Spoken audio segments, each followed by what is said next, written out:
Provérbios 24, seja bem-vindo à nossa série Provérbios, a qual estamos lendo todos os capítulos de Provérbios nesses 31 dias, né? Seja bem-vindo a esta série, vamos na fé hoje ao 24, vai ser uma benção, Deus vai falar com você, lembrando que estamos lendo a Bíblia toda aqui.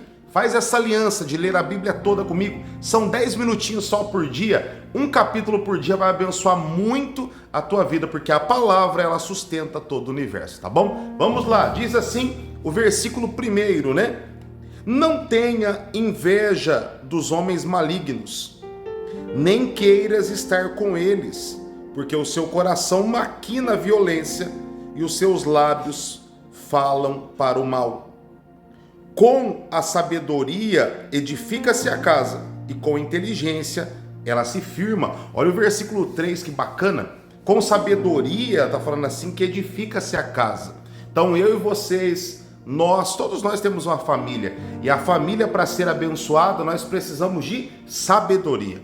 Precisamos de sabedoria porque é importantíssimo para o nosso convívio, né? Diz assim o versículo 4, pelo conhecimento se encherão as câmaras, né? De toda sorte de bens preciosos e deleitáveis.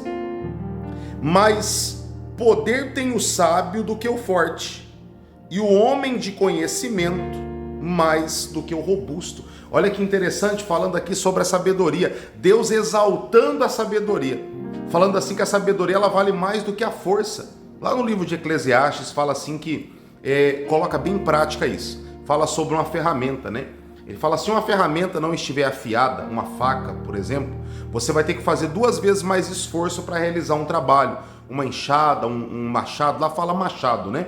Ali em Eclesiastes. Então, quando eu tenho sabedoria e afio uma ferramenta, eu vou fazer menos força para concluir aquele trabalho. Então a sabedoria, ela traz mais resultado do que a força. Lógico que a força também é necessária para tudo, né? O vigor, a vida. Só que temos que ser sábios para que nós venhamos ser cada dia mais abençoados, né? Versículo 6. Com a medida de prudência farás a guerra. Na multidão de conselheiros está a vitória. A sabedoria é alta demais para o insensato.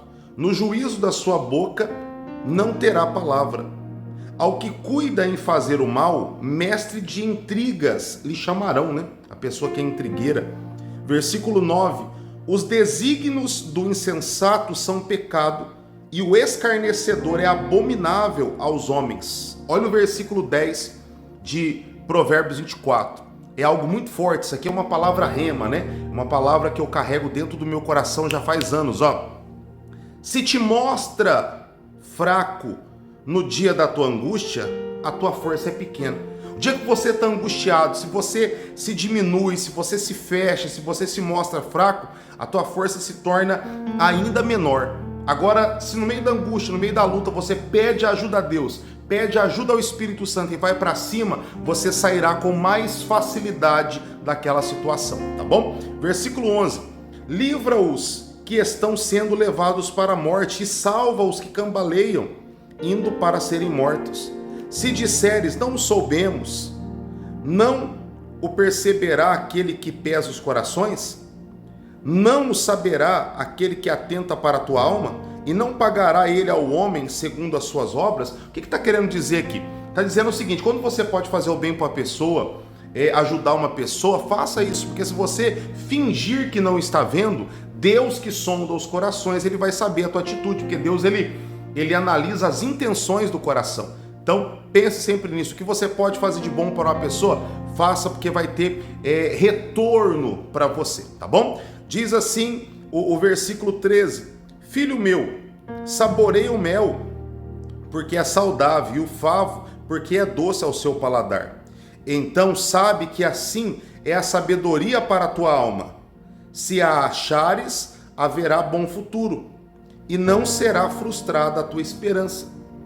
Não te ponhas de emboscada, ó perverso, contra a habitação do justo, nem assoles o lugar do seu repouso. Aqui sempre Deus vai repreender o perverso, né? O perverso, ele quer o mal, o perverso é aquela pessoa que deseja o mal dos outros. Nós não podemos ser assim de hipótese nenhuma, tá bom? Versículo 16. Porque 7 vezes cairá o justo e se levantará, mas os perversos são derribados pela calamidade. Olha, o justo ele pode até cair, falhar, ele pode até passar momentos difíceis, mas o Senhor o levantará, porque o Senhor é o seu braço forte. Lembra de Pedro, quando duvidou ali, olhou para a onda, olhou para o vento, quando ele estava caminhando sobre as águas? No momento ele oscilou, né? Ele vacilou. No momento ali ele deu uma oscilada. Então o próprio Jesus estendeu a mão, tirou ele daquele afundar que ele estava afundando e levou ele para o barco novamente. Então Deus sempre está com a sua mão estendida para nos ajudar. Diz assim o versículo 17: quando cair o teu inimigo, não te alegres, e não se regozije o teu coração quando ele tropeçar, para que o Senhor não veja isto e lhe desagrade e desvie dele a sua ira. Então, quando você vê uma pessoa sendo punida por Deus, principalmente alguém que fez o mal para você, não se alegre por causa disso. Porque se Deus vê você se alegrando por causa disso, Deus vai tirar até a mão dele, vai parar de repreendê-lo, porque Deus não quer que você se alegre. Nós temos que ter a compaixão. O espírito que tem que estar dentro da gente é de compaixão, de misericórdia, de bondade, porque quem habita em nós é o Espírito Santo, e o Espírito Santo é misericordioso, tá bom? Vamos lá, o versículo 19, ó. Não te aflijas por causa dos malfeitores, nem tenhas inveja do perverso, porque os malignos não terá bom futuro, e a lâmpada dos perversos se apagará. Teme ao Senhor, filho meu, e ao rei, e não te associes com um revoltoso, né? Uma pessoa revoltada, porque de repente levantará a sua perdição, e a ruína que virá daqueles dois, quem a conhecerá? Deus fala para a gente ficar ali de uma maneira considerável, a gente analisar as nossas companhias, as pessoas que nós estamos andando, porque ele fala, né? Quando nós temos uma má companhia, essa má companhia ela pode corromper os bons costumes. Se você pegar o livro de Coríntios 15:33, você vai ver que ele fala que as más conversações, as más companhias, elas podem corromper, né? Podem estragar o nosso jeito de agir. Então temos que ficar muito aí espertos aí, analisar as nossas companhias, né? Mais alguns provérbios dos sábios, é o título aqui antes do 23, pelo menos na minha Bíblia aqui, né? E se você está acompanhando aqui pela tela, também vai estar assim. São também estes provérbios dos sábios: parcialidade no julgar não é bom. O que disser ao perverso, tu és justo, pelo povo será maldito e detestado pelas nações. Mas os que o repreenderem se acharão bem, e sobre eles virão grandes bênçãos. Como beijo nos lábios é a resposta com palavras retas. Cuida dos teus negócios lá fora, apronta a lavoura no campo e depois edifica a tua casa. Não sejas testemunha sem causa contra o teu próximo, nem o enganes com os teus lábios. Não digas: como ele me fez a mim, assim lhe farei a ele. Pagarei cada um segundo a sua obra. Olha, o 29 está falando para mim e para você. Não pagar as pessoas com aquilo que ela nos paga. Seja bom de essência, seja uma pessoa boa de essência. Se você é uma pessoa boa de essência, uma pessoa cheia do Espírito Santo, tanto aquele que faz o bem para você, você continua abençoando ele, como aquele que porventura decidiu agir de uma maneira errônea, de uma maneira ruim com você, você continua sendo bom, porque a tua essência é boa, porque você é bom, porque a senhora é uma pessoa de caráter, um homem de caráter, né? Um homem de Deus, uma mulher de Deus. Versículo 30. Passei pelo campo do preguiçoso e junto à vinha do homem falto de entendimento.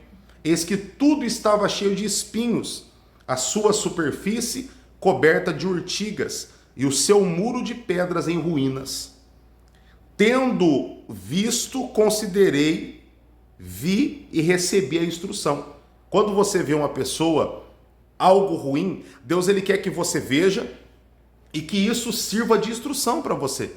Até as pessoas que falham, por que Deus deixou a queda de Davi na Bíblia? Por que Deus deixou os momentos de falha de Davi? Por que Deus deixou os momentos errôneos de José, os momentos errados de Moisés? Por que Deus deixou essas situações?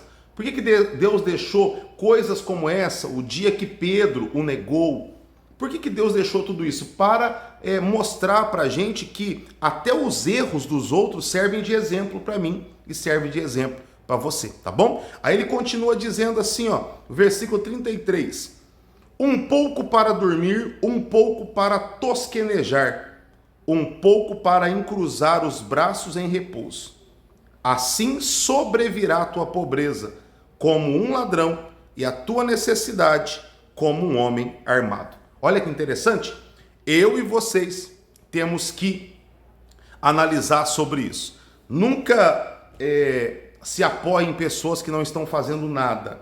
Sempre se apoie em pessoas que estão agindo. Essas têm que ser as nossas referências, porque aquele que não age, ele empobrecerá. E se empobrecer pode ser tanto materialmente, mas também espiritualmente, também o seu casamento, a sua vida mental, tudo que é parado vai dar errado. Você sabe que água parada vai estragar. Um relógio, né? Um relógio parado, ele não vai marcar a hora correta.